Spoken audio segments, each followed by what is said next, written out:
Blog Talk Radio.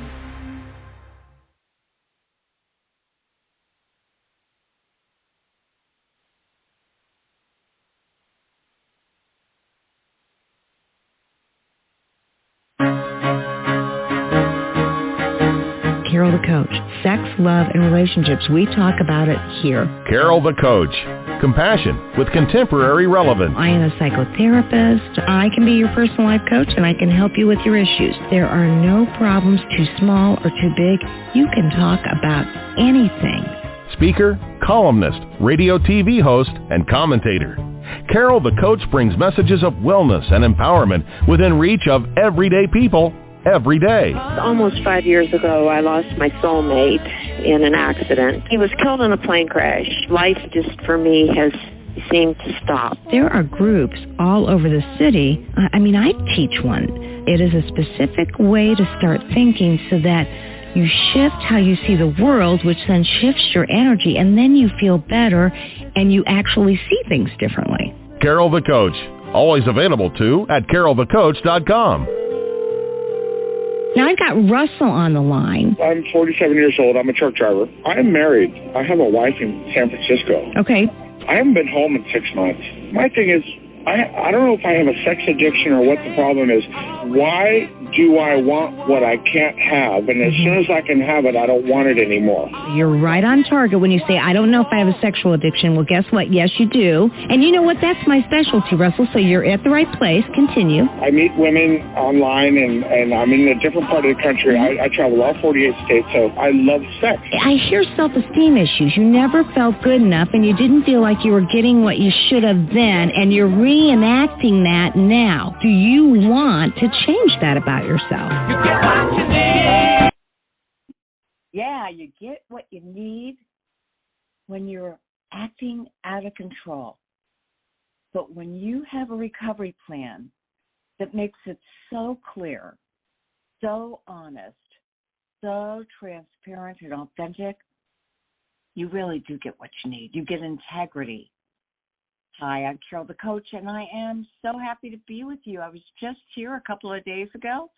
I've got a really busy Monday with some podcasts, so you're going to be getting a lot of information from me before the 4th of July.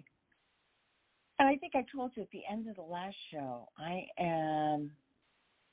I'm beyond the moon about getting to the audio book for Help or Heal. And although I had reservations about it, that book has been out for 4 years. What my publisher said is it is an Amazon bestseller, and I knew that. And people want to hear you talking. Men have trouble at times reading.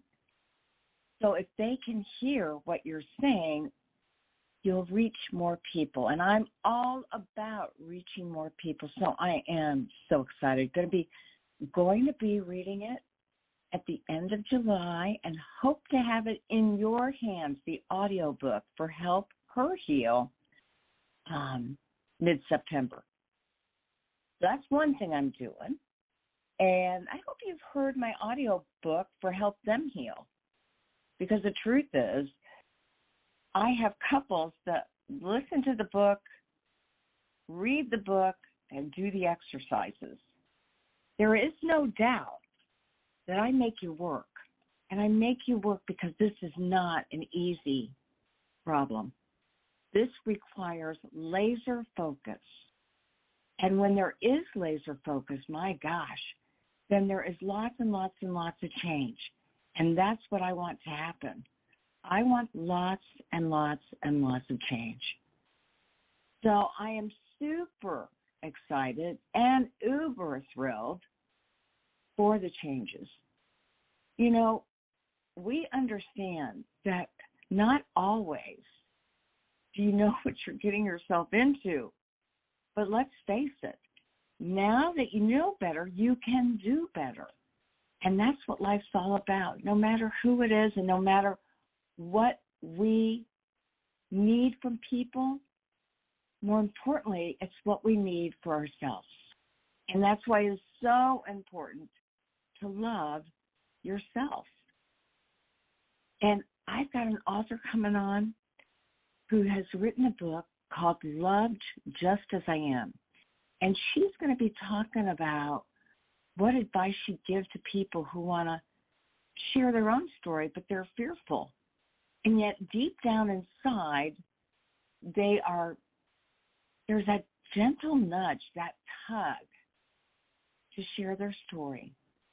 Maybe it's for their own best good, or maybe it's to help somebody else out. And so I've invited her on the show to talk about the traumatic events that had happened to her, how she dealt with them, how she processed them, and then how she created a story that would help others in the process. And so I want to introduce my colleague, my good friend, Melissa McDaniel, to the show, because Melissa, I think this book is just so powerful. You know, I just can't say enough good things about it. Can you tell me what inspired you to write the book?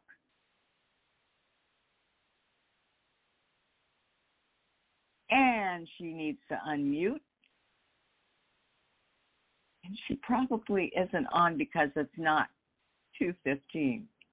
Let me tell you, in this book, she explains that you don't get to pick the traumatic events that happen in your life, but you do get to choose how they let it define you and what story you come up with.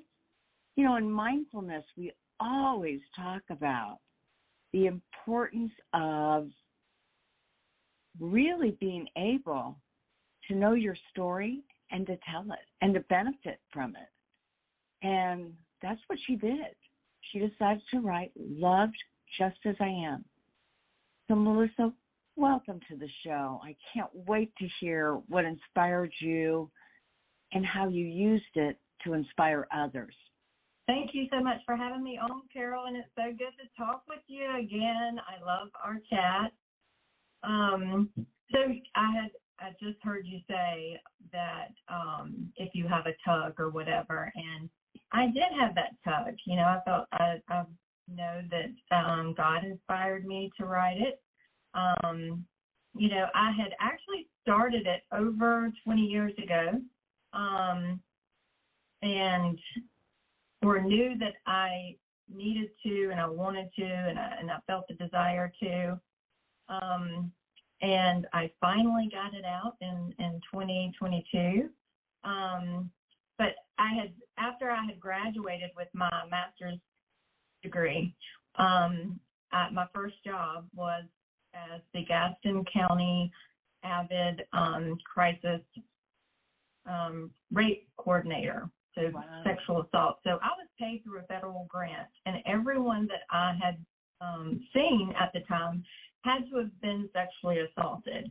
So even then, and my book is about a lot of my trauma, and that started actually when I was sexually assaulted at 11, and it was actually in Indianapolis. Oh my gosh! Where you? So I love like full circle moments or whatever, but my brother was on an AAU team, and the team had traveled there, and so it actually happened there. So it's just interesting that I always like to see little spiritual things or how God brings things like full circle. But I knew when I had my job, you know, because that wasn't a plan of mine. My plan, I graduated from the University of Tennessee at Chattanooga, and but my husband and I always knew that we wanted to move back to the Charlotte area. And I got to stop you real quick because some people don't know that full circle moment is that I am from Indianapolis. So her trauma, at least one of them, happened in Indianapolis. And so now Melissa and I have become colleagues and good friends, and that's what life's about. It's about full circle moments so that you can make something different from the ashes that occurred when you were younger. And so, listening audience, as you listen to Melissa's story, think about what bad things have happened to you and how have you transformed your life to see the strength in what you've been through. Continue. So I knew, thank you for clarifying that too. But I've just was so excited that this was a full circle moment. So when I was got that job, because I was going to take any job, whatever, but of course I have always prayed, and God has always been a big part in my life. And so I was just amazed. And as these individuals, victims, were telling me their stories, and they talked about how dirty they felt, or the shame or the worthlessness, like I understood it. And so it helped me empathize with other people that had been through traumatic events. So that's when I knew I was going to, but yeah, a lot of stuff transpired within 20 years, which gave me other stuff to talk about, because I do think a gift that I do have is able to see how God is working and continuing to work in my life. Oh, 100%. And so you experienced that trauma. Can you share a little bit with our listening audience what exactly happened and how you felt at the time? Because I know that trauma typically brings out shame and pain. Right. So I was 11 there, and we were actually staying in a hotel in Indianapolis, and I had always hung around a friend of, well, I'm trying to explain this the easiest way, because as an AAU team, these were not people that my brother or I were consistently around. These are people from all over the county or whatever. But as he would have practices, and I attended some of those practices, I hung around a sister of one of the players. And so we became friends, and her and I hung out when they had basketball practice or whatever. So my family as well, my dad and mother, hung out with this individual's mother. And she asked if I could spend the night in their hotel room one night. And so my mom said yes. Again, and I really didn't want to, but I didn't say that I didn't want to, and nobody was looking at me, but my mom was like, yeah, I guess. And so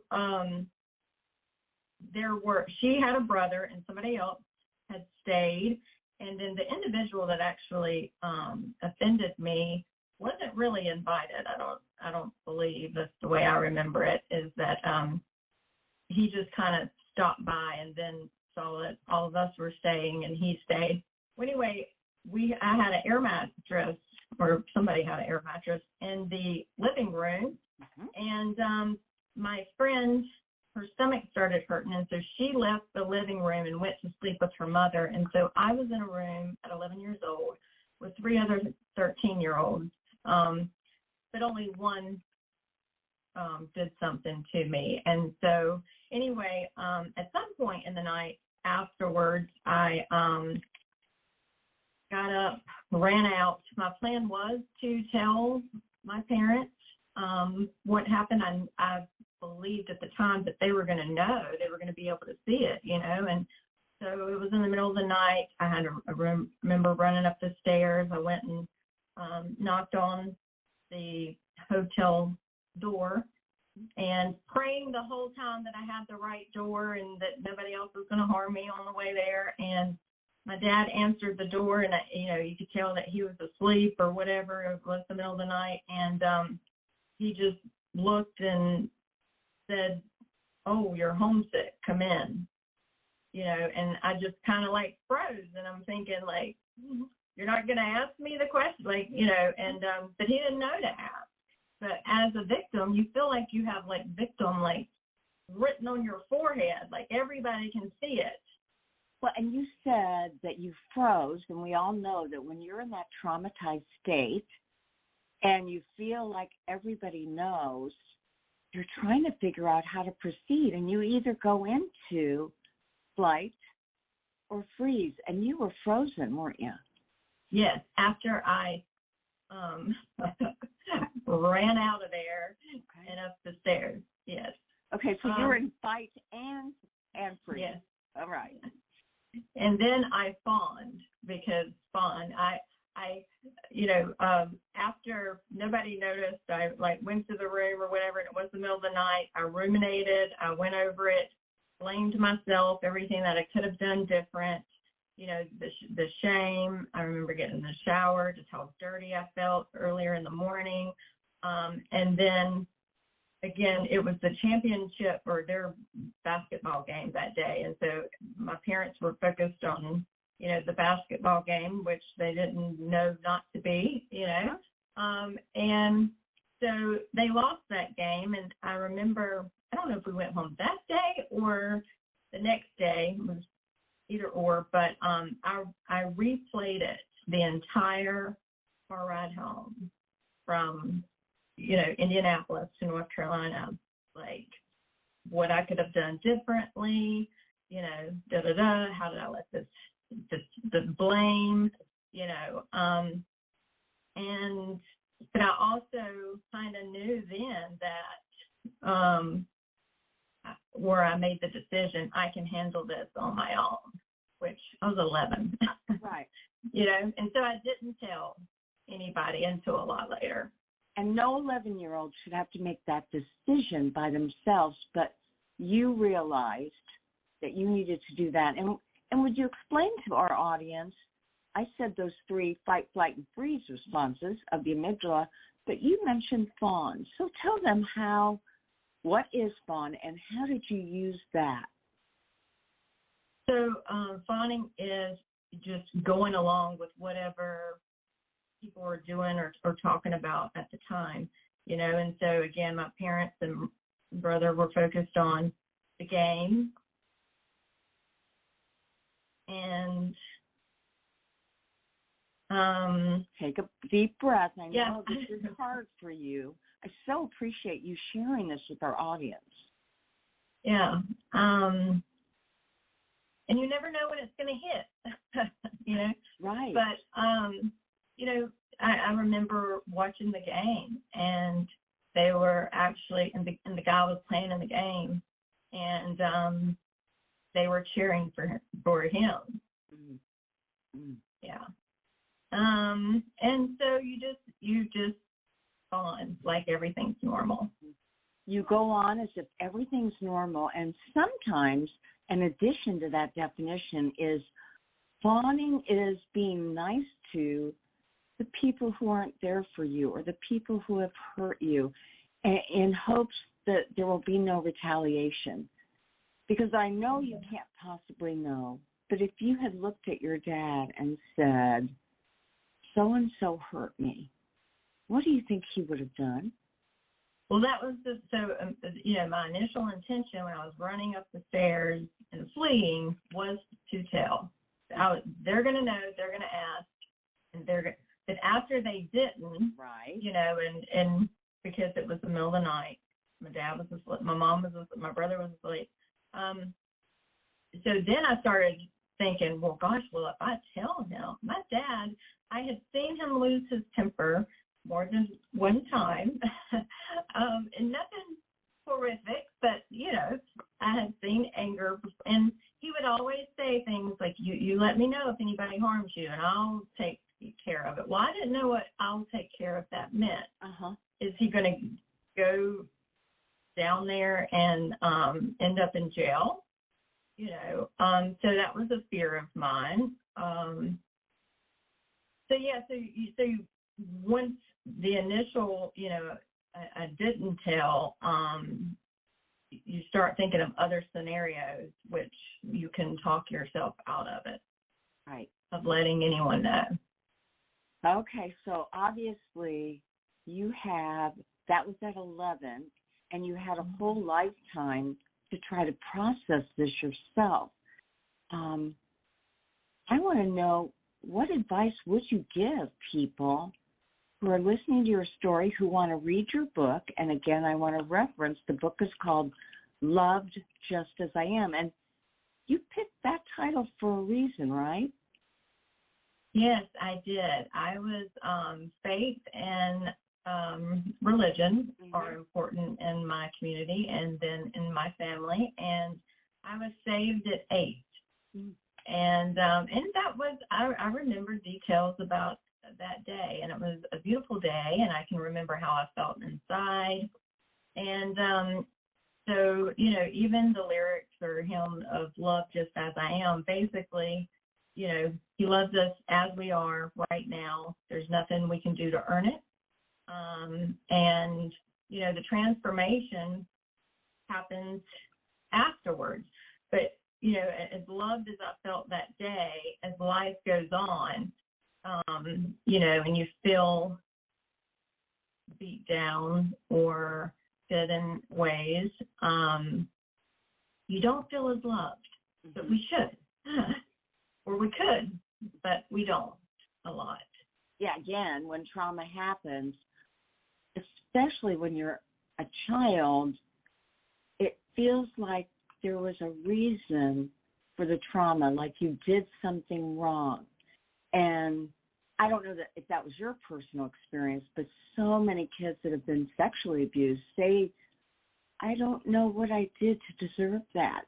I don't know what message I gave that encouraged that. And they feel like they were a willing participant in something that happened to them. And then when your parents, who are the people that are supposed to protect you, don't know what's going on initially, and so they don't address it, it really does leave you all alone. So it was your faith that actually kept you going. And the message that you want our listening audience to know, is that why you wrote the book? Yes, that is a big part of why I wrote the book. And then also, I had an experience on my wedding night, actually, that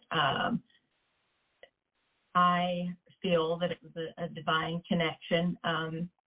God let me feel, or gave me a gift and let me feel what, and it was nothing sexual, but I felt God's love. And it was a message that I knew that I needed to share at some point. Well, that makes a lot of sense. And so back to my original question that I circumvented, what advice would you give to people who may want to share their own story, but they're afraid to? They're fearful. Well, since even this book, because this came out in 2022, like when I have the time, I need to write another one because I feel God put that on my heart to write, and so I did. And I believe because I obeyed, like He's given me more different insight. Like there's been so much that has happened just in 2 years that it's like I wrote it and then I lived it. If that makes any sense. Like it was therapeutic to write, but the feelings and the insight that came even afterwards has been remarkable. Yeah, it sounds like deep down in your heart, because of your spiritual connection, you knew it. But when you wrote it, and I really believe when people write things down, they're more likely to make it happen or to live it. And so you wrote it, you felt better, and then you lived it, and then additional gifts came to you because you were so courageous as to write it and live it. So can you name one of those gifts that came to you as a result of getting it out, externalizing all those feelings? Well, it's just been like different things that have happened. Like even I found newspaper articles in my parents' basement that basically was about the AAU team in Indianapolis. And it was, it's actually the week of July 20th, which my daughter was born on July 20th. So I put two and two together, and basically, and I'm not sure the exact date, but 12 years to the day after I was pretty much sexually abused, I have one of the most beautiful gifts of all. Oh, I think that's wonderful. And, you know, what you're saying is that not only did you birth one of the best gifts of your entire life, but I bet you something triggered in you that you are a gift. And that's where the title Loved Just As I Am came out. And that we're all gifts. I mean, you know, and that we are, you know, Belmont, where I live, the slogan is, where the past and the present meet, here the fabric of the life gets brighter and more beautiful with each new thread. And right here we have the past and the present meeting with Indianapolis.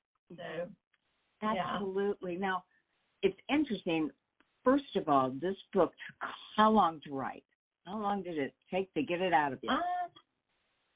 Well, probably 2 years, but that's because I was trying to do it by myself. When I got a ghostwriter that knew what she was doing, and then an editor. But by the time I had the ghostwriter, because I already knew my traumas that I wanted to put in there, I can, you know, write, but how they were able to put it together. I mean, they were gifts from God. Their talents were and are amazing. So if I use people or have connections with people with their type of talent, you know, there's probably lots of other books that could be written. Well, I know you, and you're not a woman to stop with one project. And I just got to tell you that Melissa is an APSATS partner since, a CSAT candidate. She works with sex addiction. She works with offenders. It's like she has taken her life story and is not only benefiting others, but she's also the perpetrators that caused her the trauma, right? Yes. You know, and that definitely wasn't my plan, you know, and it's just amazing how God can work things out. And so what is a significant way your book evolved from the first draft to the completion? So, yes, very significant, because when I told you I first started writing it over 20 years ago, well, that was before I knew that my husband was a sex addict. So, and that I was going to be a betrayed partner. I have known for over 15 years. I don't know exactly. But even when I started writing it, you know, I said it took 2 years. And because I had started before, which of course I'd lost whatever I started with, so I had to start over. But I knew the big key points. I was sexually abused. I was physically abused in high school. I dated out of my race. It was not accepted. I felt abandoned and neglected by family and community. And so I knew those huge parts that were going to be in it. And actually, to the first draft, I didn't have the betrayal stuff in it from my, you know, current marriage or the sex addiction. But it had been such a huge part of my life, my daughter's life, and my husband's life, of course. And then so, and I don't want to say everything that's in there, but there's other things that I'd already, like, just so if people read, they won't know everything.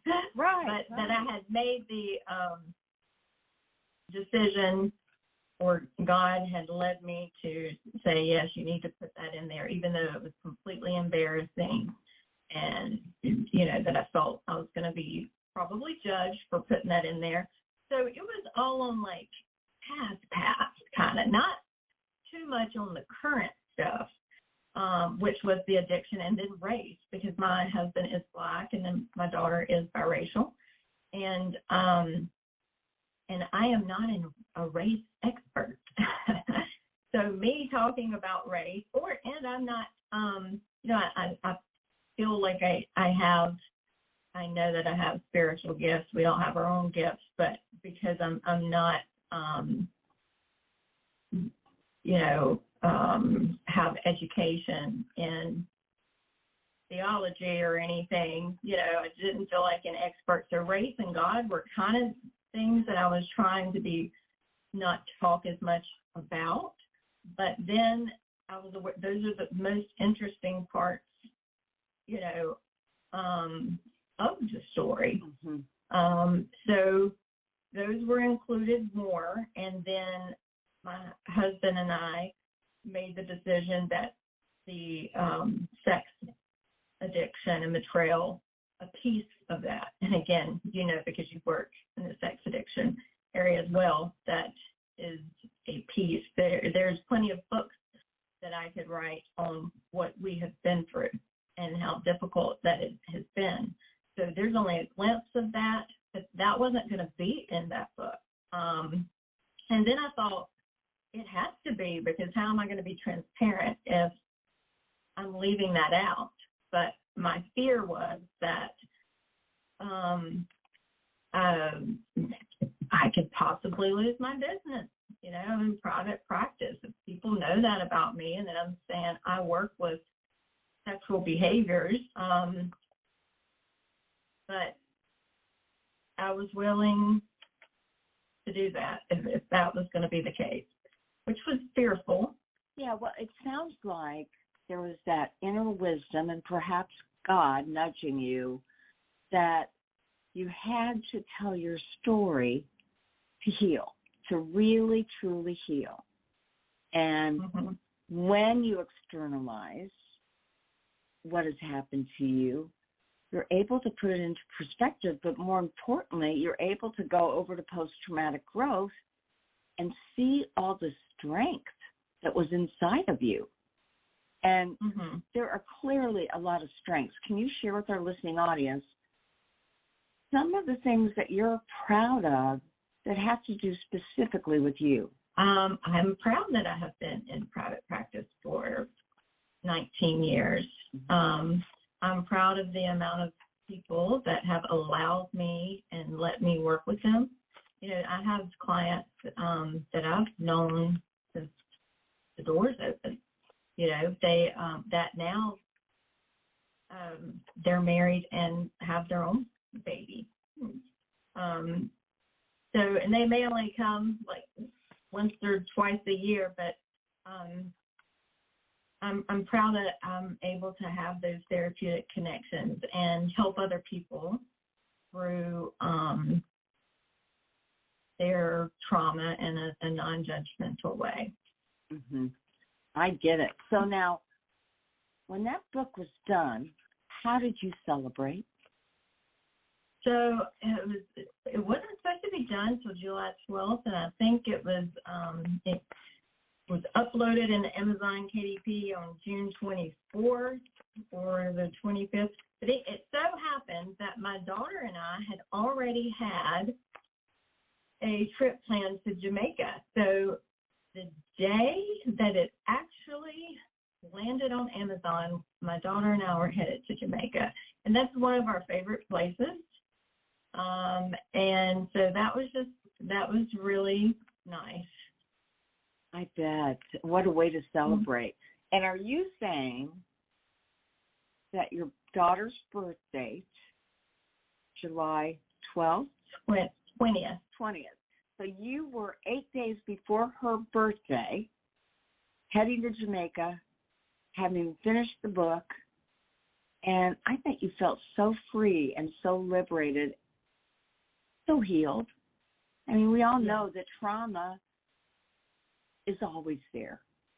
Mm-hmm. But post-traumatic growth means that you do feel like you've healed, you're not defined by it, and you want to give back.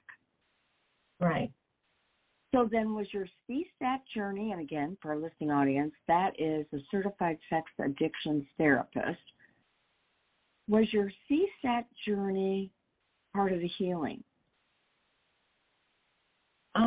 Yes. Well, I just think our jobs in general as therapists is healing. You know, I believe that if you're not learning in your sessions, then you're not growing. You know, I think we can always learn. And I have been in treatment for a long time, you know, and as with other betrayed partners, and then know of the treatment expected for the addicts. Some of it, and a lot of it correlates, you know, with just sexual behaviors or trauma. My husband has trauma on his side, so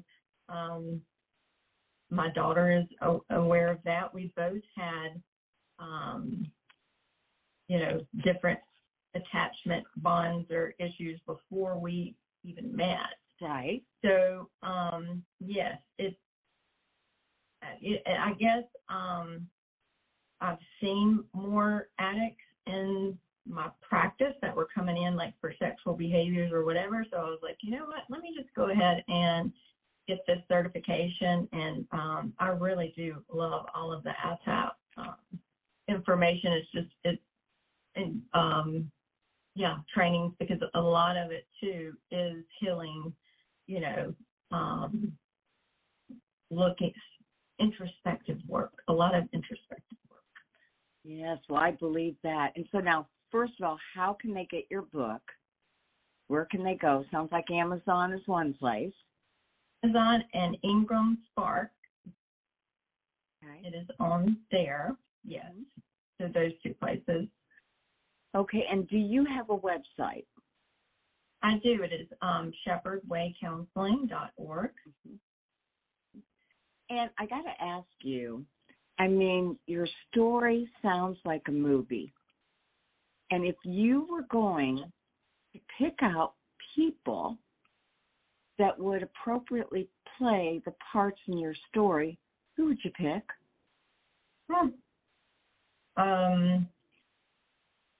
So interesting you said my mom was mentioning something the other day, and she was like, oh, I know who you would, Reese Witherspoon would be you.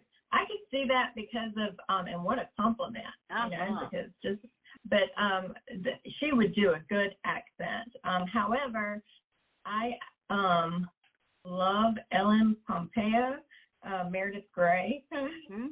Oh, love her. And then my son-in-law said, oh, you would be Jennifer Aniston. So I don't know out of those three which one like would fit, but I could, my husband, he looks like Darius Rucker. A lot of people say. I don't know if Darius Rucker has ever done any acting. I should probably know that, but I think he has. I think he's done a couple things. Everybody remembers that Darius Rucker was in Hootie and the Blowfish.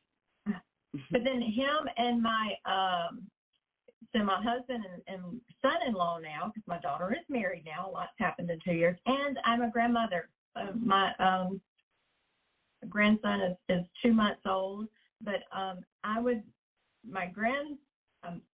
my son-in-law and my husband would probably fight over Jamie Foxx, because they would both want to, you know, be portrayed by Jamie Foxx. Or Michael B. Jordan for my son-in-law.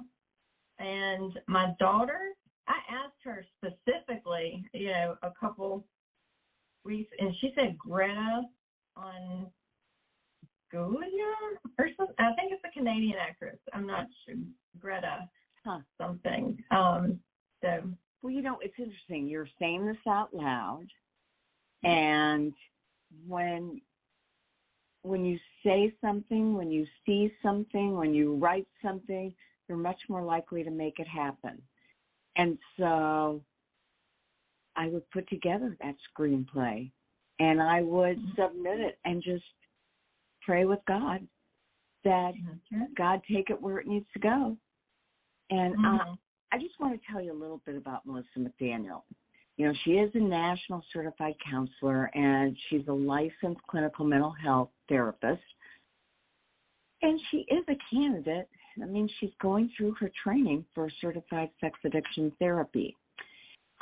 She's a coach, she's an author, she's a speaker. I was sitting there thinking how many wonderful biblical women's retreats you could speak at, you know, thousands of women that you could talk to, because we know that it's reported that 1 out of every 3 females has been assaulted, and that's before the age of 12. And so that's reported.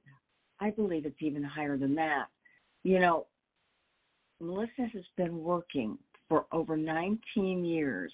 She's counseled and coached thousands from her private practice, and she's lectured and provided training. So not only do I want you to buy her book, and again, that book is Loved Just As I Am, shares her 30-year journey of learning from her own pain. We all could get an example of that. But I also believe that it might benefit you to encourage your church congregation, your school system, to employ her as a speaker, an inspirational speaker. Melissa, thank you so much for joining us today, sharing your wisdom. There's so much more in the book than what she shares, because she does want to leave a little bit to the reader to find out. I just really appreciate you, and I appreciate all the good work you do. Thank you so much. And thank you so much for having me on. And yes, I'm really honored. It's a full circle moment. Well, thank you. And make it a good day. And you probably know, if you've ever listened to the podcast, I say there will always be one of you, one and only. So fearlessly have the courage to be yourself. And you have showed our audience today that you are fearless. You created your own story, and now it's out there. And let's just pray that lots of wonderful things happen for you, for your family, and for the people that are going to read it. Thank you, Melissa. Thank you. Okay. Bye. Bye. So, obviously, she's a powerhouse. She's a force to be reckoned with. And I want her to be an inspiration for you. We know that there's a lot of sex addicts that have been molested, assaulted multiple times.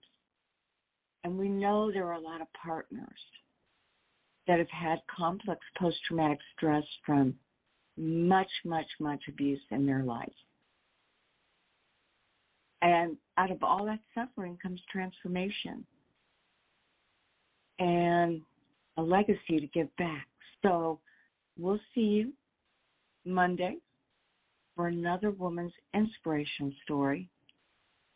And you be looking for that audio book to give to your husband. And if you are the guy, go out and get that book. Get that audio book so that you can listen to me when you're riding home from work and you need a gentle reminder to use empathy with your wife. And we'll see you more.